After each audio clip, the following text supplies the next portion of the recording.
Assalamualaikum warahmatullahi wabarakatuh. I'm Muhammad Haris Zulfan. Okay, the introductions. Adolf Hitler was born on 23rd April 1889 in the small Australian town of Braunau.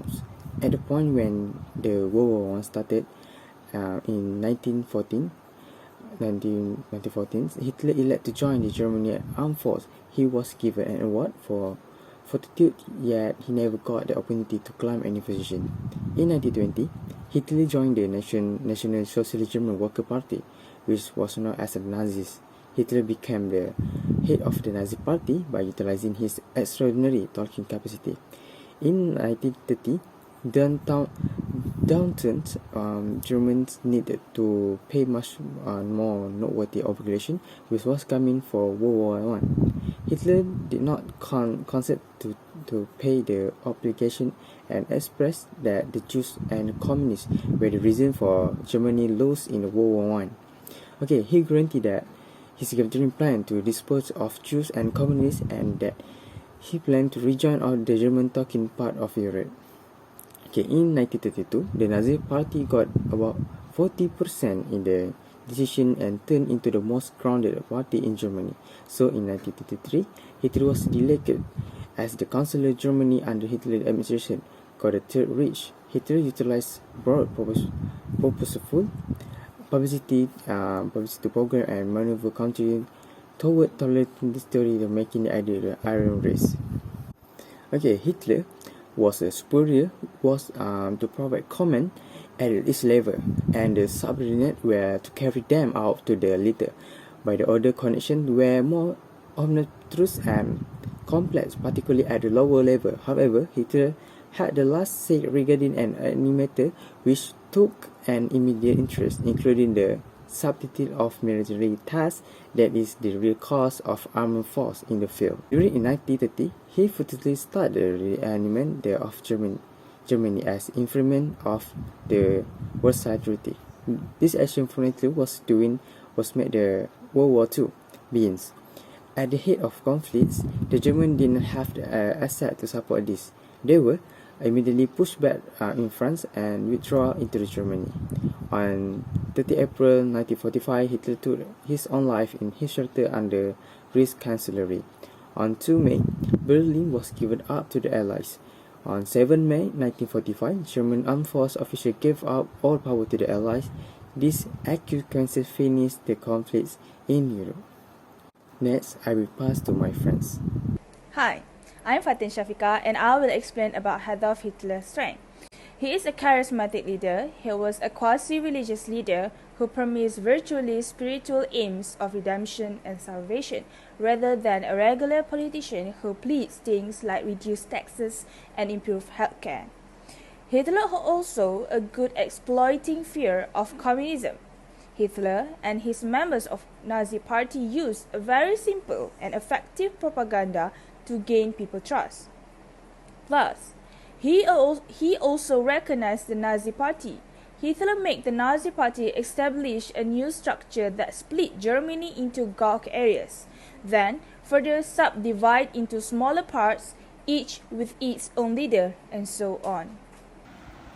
Hi, I am Nurul Ashikin. So, Hitler's greatest weakness was his belief that he was a military strategist and genius, but he was not. Hitler always seen as a very strong dictator, and he did have several weaknesses as a leader. In the early, the German success, but the more extended the conflict went on, the more they become the real factor on the ground. He overlooked that the proof since he was so certain that he was right. Firstly, Hitler really relied on his instinct.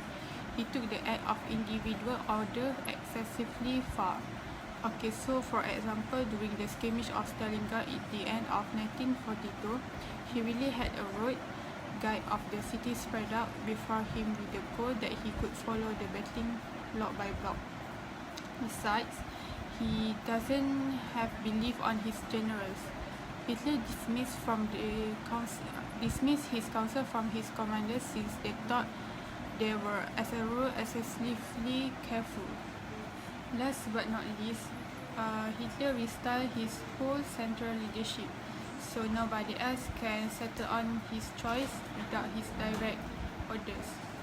Hitler's commanders didn't actually have a say in what was happening, which regularly brought by warm contention and conflict with Hitler.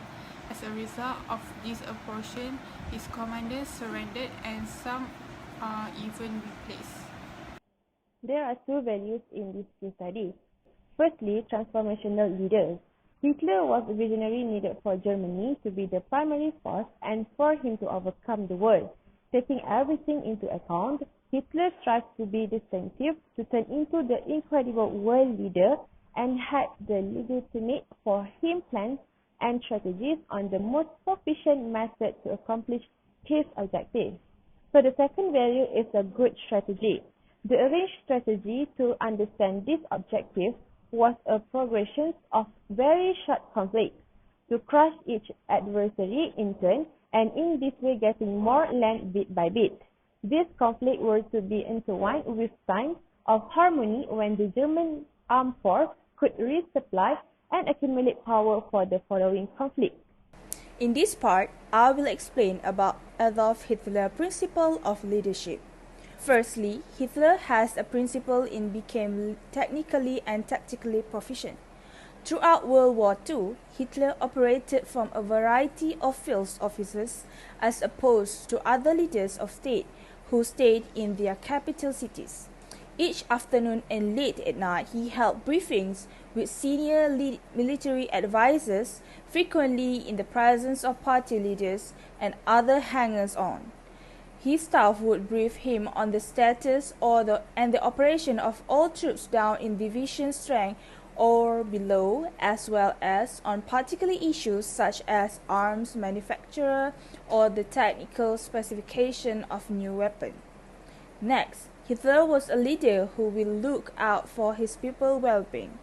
Hitler did, in fact, distrust the majority of his generals, and for good cause. He had to become and overcome some hesitation among his senior commanders. With time, he started to feel that Germany's achievements were solely his own, and the most of his generals were narrow-minded, too cautious, and inept. Last but not least, he was someone who took responsibility and take responsibility for his action. He grew to think that he could command all the tiniest forces and the front lines. During the Battle of Stalingrad, for example, towards the end of 1942, he had a street plan on the city spread out in front of him so that he could follow the combat block by block. He directed that no unit move without his express approval, and he wanted detailed report on every armored vehicles and position lost by his forces. Next is the theory of leadership. Motivational inspirations emphasizing the value of follower assignments, encouraging cooperation, encouraging high performance goals, and expressing those expectations by showing trust and energy to inspire their followers are all examples of leadership behavior. Okay, next, in transformational leadership theory, an emotional bond between the leader and his or her follower, and follower prefer to associate with a transformational leader who goes beyond and beyond the call of duty to accomplish the goal, the mission of the company.